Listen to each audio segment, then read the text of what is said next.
Bonne nuit à tous, ici le héros de l'histoire, votre aventurier dévoué. Aujourd'hui on se retrouve pour un nouvel épisode de notre Let's Play Culture and Chill sur OA. Voilà, je suis très heureux de vous retrouver pour la suite de nos aventures. Donc si vous vous souvenez, on s'en était arrêté exactement ici, devant ce grand scarabée. Grand scarabée, pardon, que je vous disais évoqué, pouvant être perçu comme une sorte de kami habitant donc dans la nature. Voilà, qui s'est incarné donc à travers ce corps physique là. Donc on en était là et on devait retrouver donc des petits papillons, papillons qui représentent l'énergie vitale de ce monde, voilà. Donc voici un premier petit papillon qui est juste ici. On va l'attraper.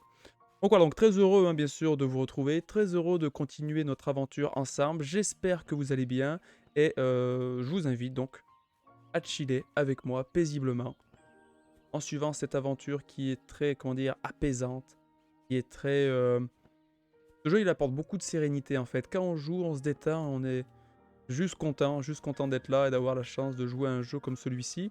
Voilà, et en même temps qu'on va chiller, je vous invite aussi à vous interroger, à réfléchir, à penser, à... On se demande en fait ensemble finalement, qu'est-ce qui a pu inspirer ce jeu vidéo. Alors vous avez vu, selon où je place mon personnage, ça motive, on va dire, ou ça donne de l'énergie à l'une ou l'autre ou l'un ou l'autre de ces scarabées. Ce qui me fait dire donc qu'il y a un pouvoir qui est associé à notre personnage. On avait dit d'ailleurs notre personnage qui pouvait être inspiré soit du Koro Pokuru, donc de la mythologie Ainu, soit du Kodama de la mythologie japonaise. Voilà, donc on avait parlé dans l'épisode précédent, dans le premier épisode. Donc ça me conforte dans cette idée-là, mais c'est d'ailleurs si vous avez une autre idée, n'hésitez pas à me la partager euh, en commentaire. Toujours, quand vous avez une idée, n'hésitez jamais, allez-y, mettez des commentaires, c'est avec plaisir que je vous lirai, que je vous répondrai. Je sais que pour le Let's Play Culture and Chill sur Hades, il y a Vanillumi qui a beaucoup participé en commentaire et ça m'a fait très plaisir. Voilà, Vanillumi, je te le dis, ça m'a fait très plaisir de discuter avec toi de Hades en commentaire. Voilà, c'était vraiment cool. C'était vraiment sympa. Et si tu suis ce Let's Play, bah du coup, ce sera avec plaisir que je lirai tes commentaires. Et enfin, peut-être que le jeu te plaira pas, je sais pas si c'est le genre de jeu qui te plaise, mais je pense que ça peut t'intéresser ce jeu-là aussi. Et puis voilà. Il y aura peut-être mon copain Malikous aussi qui je sais regarde, suit, en tout cas joue à des jeux indépendants, qui jettera peut-être un œil à ce let's play, voilà. Donc pareil pour toi, si tu as des idées d'interprétation de jeux vidéo, quelles sont les références culturelles qui se cachent derrière jeux vidéo, ben n'hésitez pas à les partager en commentaire, dites-le moi. Moi évidemment je m'interroge et j'essaye d'interpréter le jeu, mais à la lumière de mes propres connaissances. Et donc vous avez probablement, c'est sûr, des connaissances qui sont différentes des miennes, et donc ensemble on peut, je pense, apporter une interprétation plus vaste. En fait, c'est-à-dire que chacun, avec toutes nos connaissances mis bout à bout, ça nous permet de voir plus de choses et de voir au-delà. Voilà. Donc on va essayer de trouver donc nos petits papillons. Je le redis, et je vais le redire des dizaines de fois, mais regardez un petit peu comme c'est beau. C'est vraiment très beau. On a vraiment l'impression de jouer à un anime du studio Ghibli. D'ailleurs, vous dites anime ou animé? Des fois, je sais pas, des fois je dis anime, des fois je dis animé. Mais je crois qu'on peut dire les deux, d'ailleurs. Alors, où est le prochain petit papillon? On va continuer d'avancer. D'ailleurs, vous savez, quand notre personnage est arrivé dans le premier épisode, il arrive sur une plage, il n'y a pas vraiment de végétation. Et quand notre personnage arrive, là, d'un coup, ça pousse.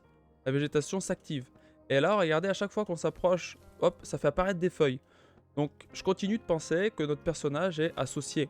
Enfin, ça paraît peut-être évident d'ailleurs, mais est associé à la nature et qu'il a des pouvoirs en lien avec la nature. Donc, peut-être un esprit de la nature qui permet à la nature de s'épanouir.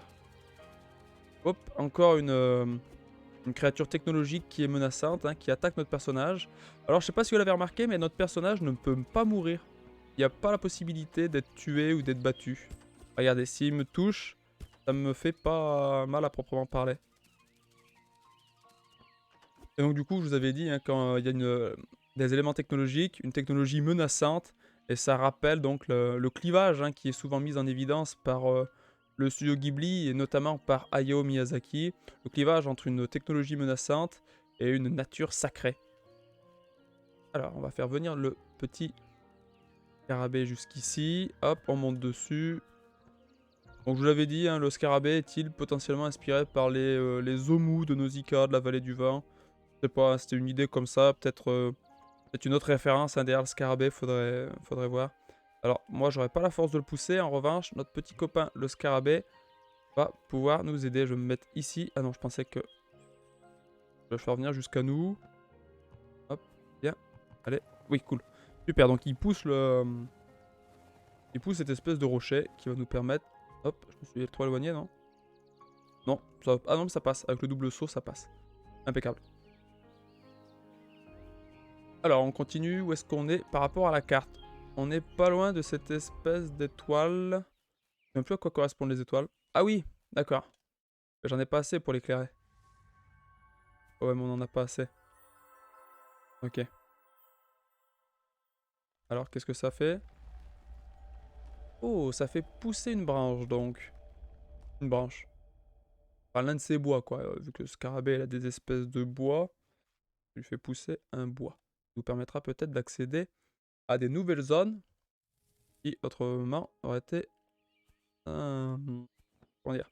Inaccessibles. Je sais pas si vous êtes aperçu, j'ai baissé un petit peu le son du jeu parce que je trouvais que la musique était peut-être un petit peu forte. Alors pour le premier épisode, je me suis dit je vais le mettre relativement fort afin que vous puissiez apprécier la musique, mais elle est peut-être un petit peu trop fort.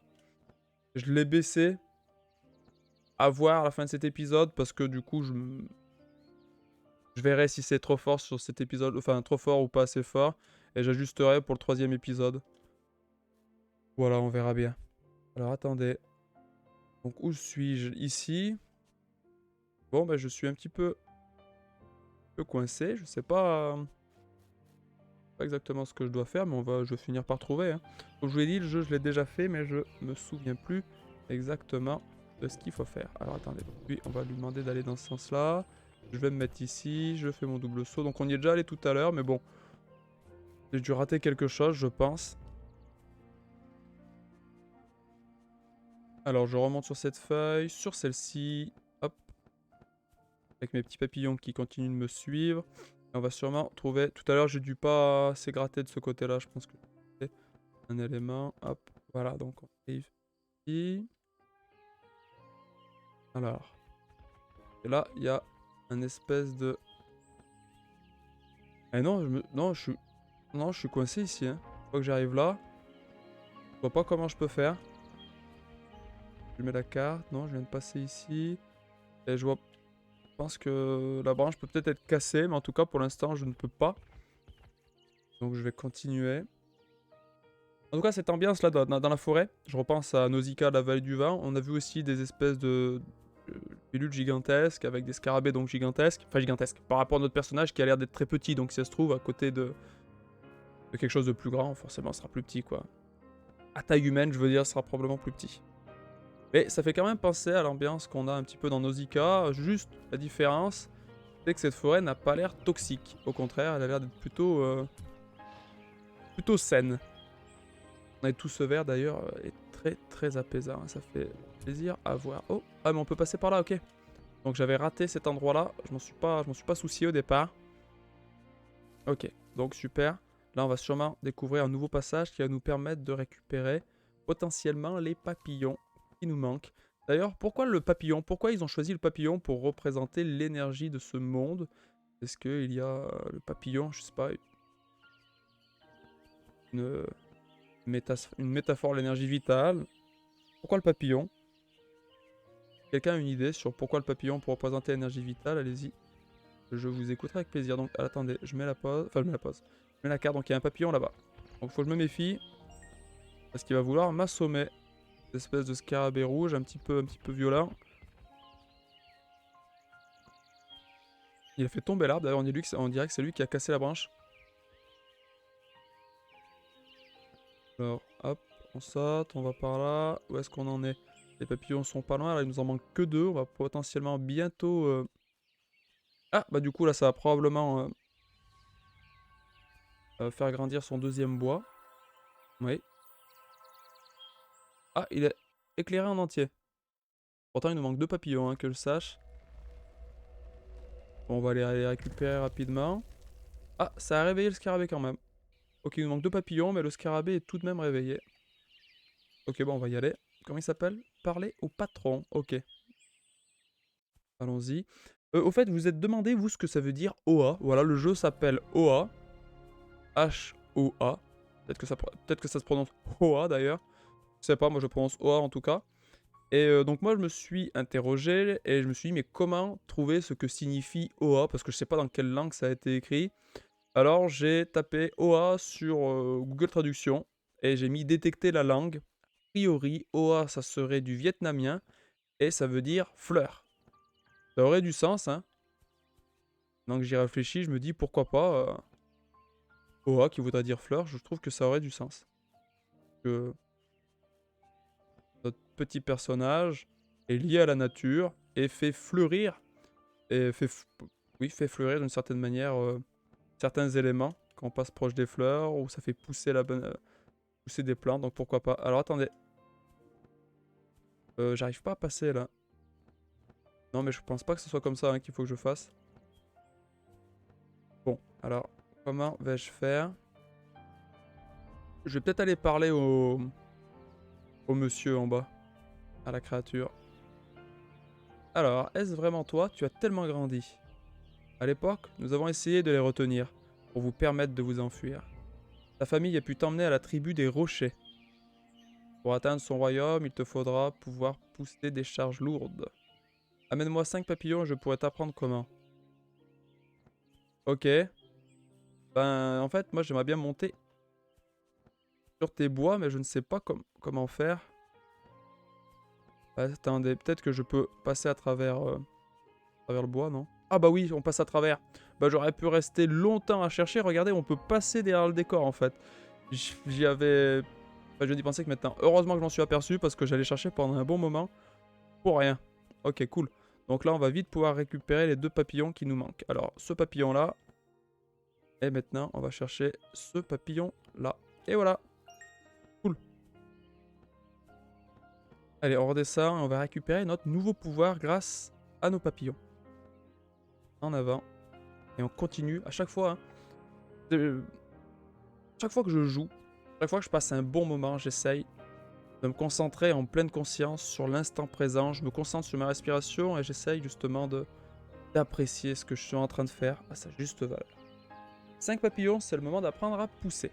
Et là, je vous invite à faire pareil. Concentrez-vous sur votre respiration et appréciez le moment présent. Voilà, on découvre ensemble un jeu vidéo qui est absolument merveilleux. Lorsque vous vous déplacez, maintenez rond enfoncé pour pousser. Bien, l'entrée du royaume des rochers se trouve dans le tunnel là-bas. Pousse simplement ce bloc et tu pourras le rejoindre. Tous mes vœux, mon chou. Ok. Bon, bah du coup, ça fait que 13 minutes qu'on a commencé cet épisode-là. Donc on va continuer, on va pas s'arrêter. On va poursuivre. Je l'avais dit dans l'épisode précédent, je voulais faire un monde, enfin un passage par épisode. Mais non, non, on va pas s'embêter. On va continuer hein, jusqu'à la demi-heure. Une demi-heure, ça me semble bien parce que le jeu il dure 2 ou 3 heures. Donc ça risque d'être un petit peu court. Donc des épisodes d'une demi-heure. Ça permettra d'en avoir quelques-uns quand même. Surtout qu'en ce moment, j'ai beaucoup de mal à avancer dans mes projets de vidéos. Voilà, j'ai fait... Alors attendez, nouvelle carte débloquée, appuyez sur triangle. Ouais. Ok, donc on est reparti pour trouver des papillons. Et là, il y a encore une sorte de grosse créature, on dirait. Hein. Ouais, une grosse créature velue avec ses yeux qui sont fermés. Regardez, là. Juste là. Et ici, là, juste au-dessus, mince. Juste au-dessus, ça fait deux traits blancs. Hop. Donc il a les yeux fermés. Voilà, et donc du coup il est très très velu, donc ça aussi on peut l'interpréter comme une espèce de... un kami qui protège la nature, qui protège les lieux, qui protège les environs. Ok, bon, on va chercher les papillons. Je me souviens plus ce que je disais. Des épisodes d'une demi-heure. Oui, le jeu dure 2 ou 3 heures, je me souviens plus exactement. Bonjour, et tu l'as fait dont le chef parle sans cesse. Ah ok, donc dans la VF, on est considéré comme une fée. Alors est-ce que c'est une traduction, plutôt une adaptation une interprétation de la VF pour que ça parle en fait au public français, d'avoir appelé notre personnage une fée, ou bien est-ce que le mot qui est employé dans la version d'origine, c'est effectivement le mot qui correspond à fée? Je sais pas. Moi je vous ai dit, à mon interprétation, c'est soit un Kodama, soit un Koro Pokuru. Peux-tu me pousser jusqu'à ce nuage de lumière? Oui, on va te pousser jusqu'à ce nuage. Alors, ça le fait décoller ce nuage de lumière, et nous on peut sauter et aller ici. Donc là on a changé un petit peu d'ambiance déjà, on n'est plus dans... Et qu'est-ce que c'est que ces créatures? On n'est plus dans la forêt, on est dans une espèce de grotte, une espèce de... Voilà, de souterrain. Et il y a des petits champignons ici, champignons, et des créatures un petit peu différentes, là, avec plusieurs yeux. Alors, là on a d'autres créatures ici. D'ailleurs ces créatures elles me font penser un petit peu, je sais pas si vous voyez dans le voyage de Chihiro, je me souviens plus comment il s'appelle.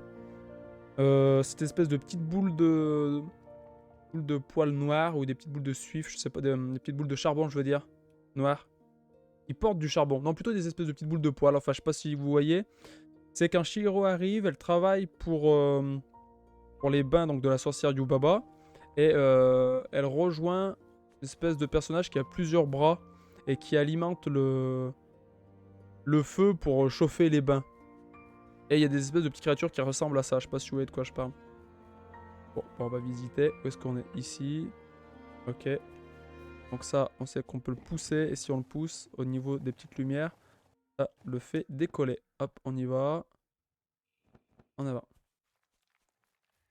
On continue. Il y a aussi d'autres jeux indépendants qui me font un petit peu penser à OA. C'est Ori and the Blind Forest et puis Ori and the Will of the Wisp, quelque chose comme ça. Pour les titres, et ce serait peut-être sympa éventuellement de les faire. Dites-moi ce que vous en pensez en commentaire. Je les ai, hein, les deux Ori, je les ai sur Switch. Donc éventuellement on pourrait les faire. Ce sont des jeux qui sont plus longs, quand même, plus longs que... Ah oui, mais du coup, il m'en manque un. Plus long que OA. OA, c'est un jeu quand même qui est plutôt court. Hein. Peut-être que j'aille chercher quelque chose. Alors attends. Non, ouais, va falloir que j'aille récupérer la petite, le petit cube là-bas. Ok, donc je vais le récupérer. Vite, vite, vite avant qu'il redécolle. Je vais le pousser. Vite, hop, on le pousse et on l'emmène plus loin. Donc pourquoi pas faire les Ori aussi. Après, il y a Hollow Knight, mais Hollow Knight, très très long quand même. Hollow Knight, enfin, si on veut vraiment explorer et exploiter le jeu correctement, il est long. Très long. C'est un jeu excellent. Hein. J'ai trouvé que c'est un chef-d'œuvre et dans ce qui m'a été permis de jouer dans ces dernières années, Hollow Knight, c'est l'un de mes jeux préférés de ces dernières années. Il était incroyable. Vraiment, tout bonnement incroyable. Ouais, d'accord. Bon, on va le mettre comme ça si tu veux. Et lui, on va le mettre ici. Non, ça marche pas. Non. Comment je vais faire là? Ah bah comme ça. Hop. Non, attendez. C'est une meilleure idée. Je vais faire ça. Et là, je vais le pousser lui. Non, on peut pas. Non. Donc Hollow Knight, je sais pas, mais par contre, ce qu'on pourrait faire éventuellement, c'est des let's play, des défis Culture and Chill. Vous savez, j'en ai déjà fait des défis Culture and Chill. Et on prend un jeu vidéo, on traverse, je l'avais fait avec Zelda Breath of the Wild.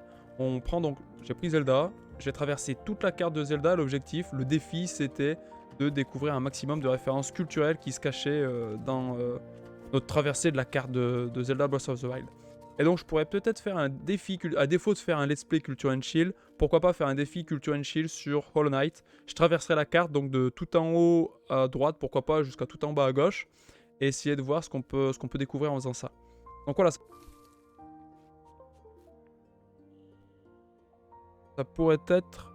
Attendez, il y a eu un petit problème sur mon ordinateur, je sais pas. Est-ce que ça fonctionne toujours? Oui, on dirait que ça fonctionne toujours, donc je sais pas ce qui a coupé. Est-ce que c'est le micro qui a coupé un moment? Est-ce que ça s'est entendu? Je sais pas du tout. La webcam a l'air de fonctionner, le capture vidéo aussi. Bon, bah écoutez, vous en êtes peut-être aperçu. Si vous avez vu quelque chose, c'est normal. Il y a eu un problème sur mon ordinateur, ça me l'a indiqué. Mais je vois pas quoi, puisque tout a l'air de fonctionner. Excusez-moi, attendez, je regarde encore. Non. Non, je sais pas ce qui s'est passé. Bon, je verrai bien. Quand j'aurai posté la vidéo, vous le verrez bien vous aussi probablement. Et donc je sais plus ce que j'étais en train de dire. C'est pas grave, je parlais de Hollow Knight. Ah oui, un défi Culture and Chill plutôt qu'un let's play Culture and Chill qui pourrait être trop long, je pense. Hop, c'est bon, lui on l'a attrapé. Est-ce que je peux monter là-dessus? Non. Mince, mais du coup, lui, je l'ai trop collé là. Est-ce que je peux le tirer à moi? Non, je peux pas. Et du coup, je peux pas le pousser. Ah, c'est fort dommage. Mince. Est-ce que je peux retomber? Dommage, dommage, dommage. Du coup, je vais pas pouvoir monter jusqu'ici. Ah ouais, mince. Ah ouais, là, j'ai un peu bouffé la feuille. Est-ce que je peux faire autrement? Je sais pas. Mince. C'est fort dommage. Je me suis planté. Il faudrait que ça réinitialise la zone. Bah, je vais sortir, je vais re-rentrer. Je pense que... Non, mais ça fait pas si ça réinitialise la zone. Faut que je le pousse, ce cube. Donc, il va falloir que je fasse le tour. Où suis-je? Ok, donc je vais redescendre. Et je vais refaire le tour. Désolé. Donc, ici. Donc, oui, donc faut que je remonte là-dessus. Je pense que ça peut représenter à proprement parler quand même les créatures là. Cette créature à 3 yeux qui est juste à droite de notre personnage. Et ces créatures qui sont à gauche également. Précisément, qu'est-ce que ça peut évoquer? Est-ce que c'est une pure invention? C'est difficile hein, la pure invention. Hein, parce qu'on s'inspire toujours de quelque chose. La création pure, je sais pas si... En fait, je sais pas si c'est possible de créer au-delà de notre imagination. Quand bien même on peut faire des mix entre plusieurs choses pour créer une créature nouvelle ou un personnage nouveau, au fond, on va être... on se sera inspiré d'une multitude pour créer quelque chose d'entre guillemets nouveau. Mais est-ce que... Est-ce qu'on peut imaginer qu'on ne connaît pas finalement? Est-ce qu'on peut imaginer au-delà de ce que nous permet d'imaginer notre vocabulaire? Des questions que je me pose, elles sont ouvertes. Peut-être que vous avez des réponses à m'apporter à ce propos. J'ai déjà beaucoup réfléchi. Et ça reste quand même une question assez ouverte. Hein. De toute façon, il n'y a pas une réponse. Généralement, il y a toujours plusieurs interprétations. Et il faut toujours s'enrichir de toutes les interprétations possibles. Pas se fermer à une interprétation ou une autre. Toujours rester ouvert et curieux. Tout le temps ouvert et curieux. Je le répéterai jamais assez. Je vous le dis à vous, aux quelques personnes qui m'écoutent. Restez toujours ouvert d'esprit et curieux. Faut que la curiosité vous guide sans cesse pour vous continuer d'apprendre sans cesse. Hop. Voilà. Donc super, lui il va décoller aussi. Ok. À lui maintenant. Ouverture d'esprit et curiosité. Sans cesse apprendre, lire, découvrir, jouer, regarder. Voilà. Et surtout, jamais dévaloriser une source de... Comment dire?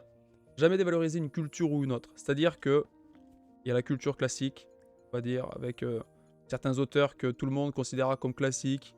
Par exemple Voltaire, par exemple Rousseau, par exemple Montesquieu, par exemple Platon, par exemple Aristote. Voilà, de nombreux auteurs classiques. Tout le monde s'accordera pour dire que ce sont des classiques. Et cette culture classique, c'est un petit peu aussi une culture, disons, un petit peu élitiste dans le sens où tout le monde n'y a pas accès, tout le monde ne s'y intéresse pas. Et donc ça n'a pas le côté culture de masse que représente le jeu vidéo. Pour autant, culture de masse ou pas, culture populaire ou pas, je pense qu'il n'y a pas une source culturelle moins bonne qu'une autre. Et tout dépend du regard qu'on va poser sur l'objet culturel en fait. Si on décide que le jeu vidéo est une œuvre d'art, c'est une œuvre d'art. Si on décide que cette culture a quelque chose à nous apporter, elle aura quelque chose à nous apporter. Ce que je veux dire par là, c'est que on fabrique nous-mêmes notre propre monde, par notre regard, par la manière dont on porte notre regard et par la manière dont on interprète ce qui est autour de nous. Et ben c'est nous qui faisons notre propre monde. Super, j'ai récupéré un papillon. Et donc, par exemple, je vois, par exemple, les mangas, on va dire. Par exemple, on va prendre Naruto. Je viens de finir d'ailleurs Naruto et Naruto Shippuden il y a pas longtemps et c'est absolument excellent. C'est du génie, c'est du génie. Et puis, en même temps, Masashi Kishimoto, à travers certains personnages, va aborder certains sujets de philosophie, tout bonnement, tout bêtement. C'était vraiment des sujets de philo, notamment avec certains passages avec Itachi Uchiwa. Et donc cette interrogation sur le monde est digne des plus grands philosophes pour moi, en tout cas dans certains passages de Naruto. Et donc, il serait dommage de dévaloriser les enseignements qu'on peut tirer de Naruto, ou en tout cas l'éveil culturel, l'éveil spirituel que peut nous apporter Naruto, sous prétexte que c'est un manga. C'est pas parce que c'est un manga qu'on peut rien apprendre de ce manga, au contraire. Et donc c'est ça que je veux vous dire. Jamais dévaloriser une culture ou une autre, mais plutôt s'interroger dessus et poser un regard bienveillant et ouvert et curieux. La culture populaire a tout autant de choses à nous apporter, elle est tout autant complexe, belle, intrigante euh, et, euh, et intéressante que la culture classique élitiste. Voilà. Après, élitiste, c'est pas forcément un méchant mot non plus, hein. C'est juste que je vois bien, en ayant fait des études supérieures, enfin, j'ai fait des études supérieures, j'ai fait une licence en histoire, un master enseignement histoire-géographie et un master métier de l'historien, donc accès recherche. Et clairement, il y a une culture que je sentais qui à la fac était valorisée, c'est les cultures dites classiques, avec l'ouvrage classique, avec des auteurs classiques, voilà. Et puis, il y avait une culture un petit peu rejetée d'une certaine manière, et notamment, même si au moment où je faisais mes études, il n'y a pas si longtemps, donc du coup, le jeu vidéo est là depuis un moment, mais si quand même au niveau du jeu vidéo ou des mangas ou ce genre de choses, on sent que ça fait pas partie de l'univers universitaire. Ça fait pas partie du monde universitaire, ou en tout cas pas totalement, pas complètement, même si les mentalités commencent à évoluer, commencent à changer, et de plus en plus, on va s'intéresser à l'université, aux jeux vidéo, et puis à tout ce genre de pratiques culturelles. Donc comme je vous disais, la culture populaire,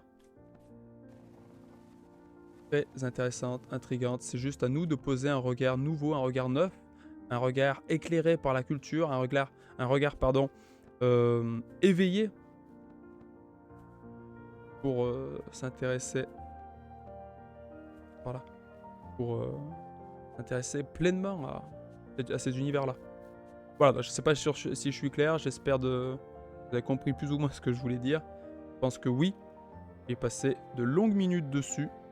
C'est un petit peu mon défaut aussi, c'est de j'ai un sujet, je veux absolument que les autres me comprennent, du coup, je l'explique, je le réexplique, je le reformule. J'en ai conscience que je fais ça. J'ai tendance à reformuler 10 fois la même chose. Mais ça me paraît tellement important que j'ai peur de ne pas être compris. Je pense que ça doit être la peur de beaucoup de personnes. En tout cas, moi, je veux sans cesse être sûr d'être clair et compréhensible, même si c'est pas toujours évident. Alors attendez, ça, je vais le poser ici. Je vais aller récupérer l'autre cube. En tout cas, j'essaye de faire au mieux pour que ce soit agréable pour vous et pour moi. J'aime beaucoup les let's play, hein, comme je vous ai dit, ça m'a changé ma pratique du jeu vidéo. Je suis tout seul, hein, on est bien d'accord, là je suis tout seul en train de parler à mon micro, tout seul dans ma chambre avec ma webcam en face de moi, en train de jouer, mais pourtant, j'ai toujours cette sensation que je parle réellement à un public, que j'ai... Même si vous allez voir ces vidéos en différé, j'ai quand même l'impression de parler à un public, petit public, un public restreint, j'ai une chaîne très modeste, hein, je sais qu'on n'est pas très nombreux, mais tout de même, j'ai l'impression de parler à un public. Et ça me fait plaisir parce que je me dis que ce que je dis n'est pas forcément... Ce que je dis n'est pas vain puisque je le partage. En fait, je conçois l'existence dans le partage. Vraiment, tout est plus beau quand on partage avec quelqu'un d'autre, même juste une personne. Tout est plus beau quand on partage, quand on échange, quand on discute. Et tout ça, bien sûr, avec bienveillance, avec indulgence. Écouter les autres. Et puis, ouais, être indulgent et bienveillant. L'indulgence et la bienveillance qui doit être au centre aussi de nos modes de vie, je pense. Vous voyez, on dirait une espèce de crâne, ça. Regardez là, il y a une espèce de grand orbite pour éventuellement un œil. Et là, une narine, ici, là. Voilà. Donc un crâne. Je sais pas exactement ce qu'on peut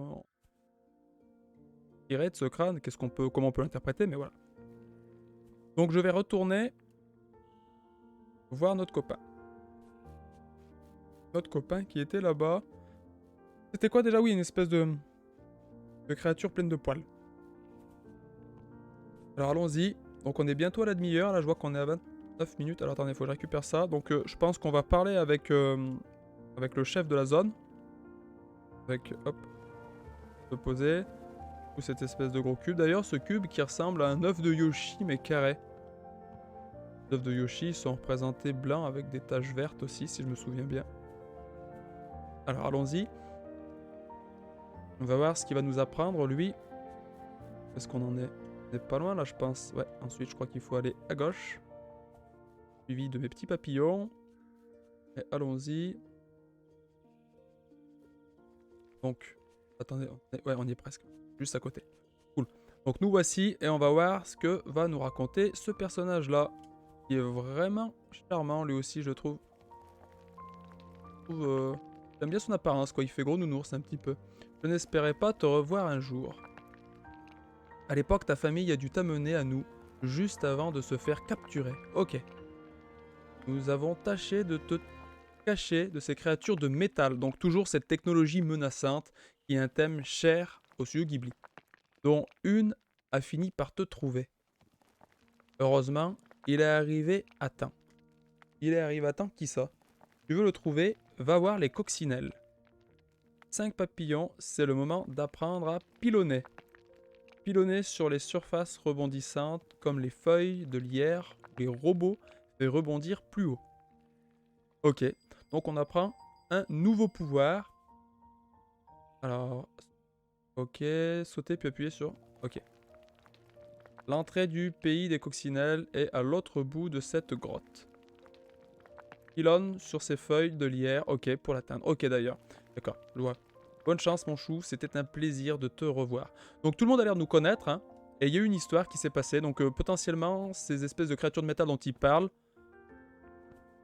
ont attaqué leur monde, la nature, et du coup a mis en péril notre personnage et sa famille. Donc intéressant, on sent vraiment l'influence Ghibli quand même, non seulement dans les dessins, mais aussi donc dans le scénario. En tout cas de ce qu'on en découvre pour l'instant. Donc voilà, je vois qu'on vient de passer la demi-heure, donc on va en rester là pour cet épisode. J'espère que vous avez passé un bon moment, n'hésitez pas à réagir en commentaire, vraiment. Je vous incite à commenter, parce que du coup, pour moi, le Let's Play Culture and Chill repose aussi sur votre participation et sur votre regard. Vous, qu'est-ce que vous avez vu? Moi, je vous dis, je pense à haute voix. Des fois, c'est pas toujours d'ailleurs très compréhensible, je suppose, que je vous raconte, parce que je pense à haute voix, en fait, tout bêtement. Et moi, j'aimerais bien aussi avoir votre pensée à vous. Voilà, pour compléter la mienne. Et pour qu'on s'enrichisse les uns les autres. Voilà, donc je vous dis à la prochaine fois. C'était le héros de l'histoire, pour vous servir.